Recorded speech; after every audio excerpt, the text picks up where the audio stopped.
Okay, this was a very strange but yet oddly satisfying episode of Mob Psycho 100. I mean, it felt episodic, like it had no true continuation or any true plot convenience, but at the same time, it was just entertaining. Remembering back from the first season of Mob Psycho how things were, it was kind of the same way, where things start off not really getting to the main plot, but just adding up some more characters and build up until we get into the main meat of the story. That being said, I was oddly satisfied, despite me not really knowing what's going on at first. And I was a little slow at first. I was watching it like, okay, what's going on here? And then I had to watch it again, like, oh, okay.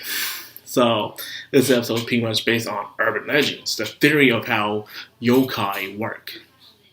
Yokai in Japan are like the gods in Japan. It's a theory of how the gods cannot live without men.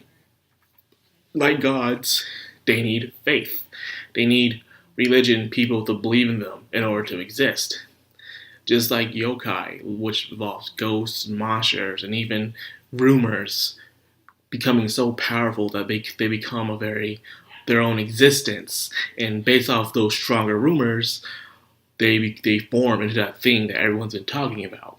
I remember I'd be like, back in 2017, I was in a show called American Gods where it explained it how the more talked about you are, the more worshipped you are, the stronger you are. Your existence becomes a permanent part of the earth. So you're all knowing, but however, right when people stop talking about you, stop believing in you, that is when you lose your powers to the point where, one, you become a faithless nobody, or two, you'll disappear. So you have those two options. I've seen Japan and even America and other countries work on this kind of theory when it comes to very powerful deities, where they're only strong based off the rumors and religion and worship that they are given.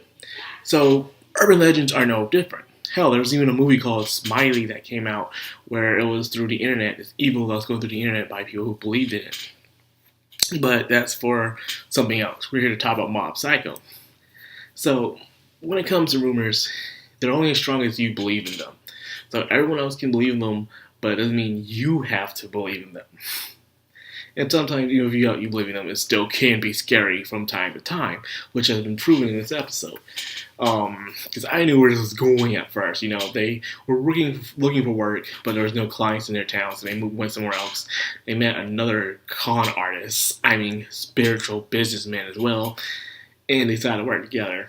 And this was just hilarious. Like, from the moment of the flashing. The flashing moment was like, really? Just, so this guy is going around flashing little kids, and the kids acting extremely mature, for their age. And there's blowing out those whistles. Something I've only seen in anime, and last time I seen it was in Uzumade, where the little girl had that thing where she pulls on it and a siren goes out to let everyone know it's stranger danger time. Someone's out there to get them. I was laughing my ass off. It was funny, especially when they start doing the Street Fighter thing, the arcade, and he started to run. Like, this episode was so random. It was completely 100% random, but yet it was fast-paced, so I didn't have time to really think about anything, because the show kept going on and on. So right when something happens, they'll throw something else at you constantly, so you won't think much about it. You'll just sit there, be entertained, and you'll laugh. And that's exactly what I did when I was watching this episode. And then finally, in that middle part, man, like, damn, when Dimple possessed that fat dude and they start fighting the Dragger Ghost, you can already tell who was directing this episode, who was directing the animation fight scenes in this episode. When I saw them cubes when they're fighting, because let's face it, when you break into the ground or when you break a tree, cubes don't come out of the freaking ground. They don't. But for some reason, I forgot his name, but when this guy is a director when it comes to animating fight scenes, for some reason, cubes everywhere. If you haven't noticed, you watch shows like My Hero Academia or a lot of Studio Bone shows, you see fight scenes, you see a lot of cubes. Even in Fullmetal Alchemist, you see them freaking cubes and squares. You don't know where they're coming from because it's technically illogical for something to break. Like, when you break something, it crumbles like the ground, the dirt, or in the trees. It crumbled into different shapes and sizes. But this dude is freaking cubes. But nonetheless, he is declared one of the best animation fighters. He makes the best fight scenes ever. And I can see why, because this episode got me hyped, man. Like, this wasn't even the main fight or anything, but still, it was pretty freaking awesome. Having Ghost of the Week just fighting off like that is showing how much effort Studio Bones is putting into Mob Psycho 100, despite how you can argue about the artwork.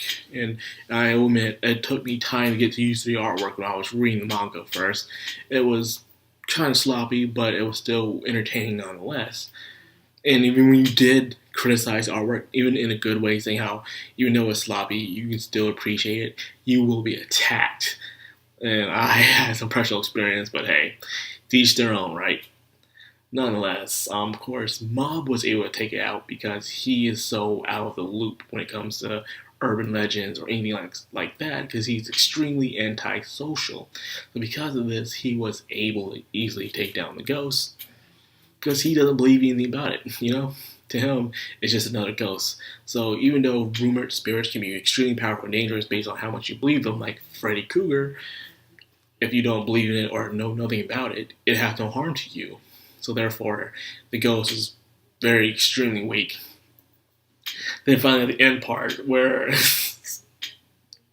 that old lady, man, that old lady's running around telling, like, holy shit, what kind of ghost? This ghost can actually outtake Mob's powers? Like, holy snap, there's only one powerful ghost, and you find out that's just an old lady.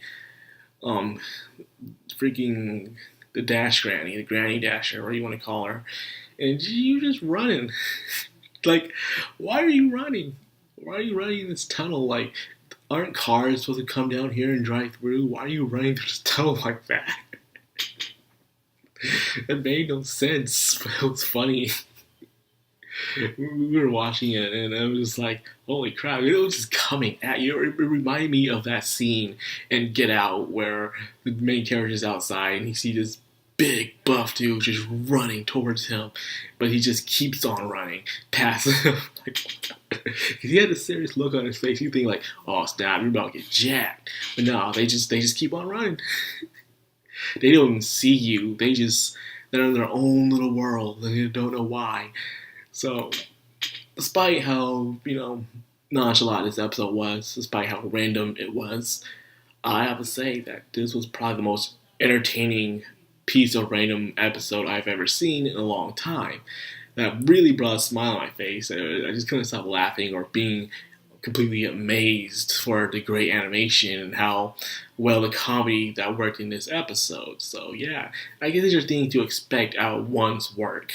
He'll do epic stuff, but at the same time, he'll always keep his comedy standards where it won't get too seriously in the moment, because this is one's work after all. So, yeah, this was definitely an entertaining episode. Don't know when they'll get to the main plot. I'm going to guess probably during the middle of the season they will, like they usually do when it comes to these kind of shows. So in the meantime, I guess we'll get more episodic episodes for more character build up and more introduction to new ones as well. So other than that, I hope you guys are enjoying Mob Psycho as much as I do, despite how random this episode was. I really enjoyed it. It was fun. It wasn't good as the first episode, even though this episode had really good animation.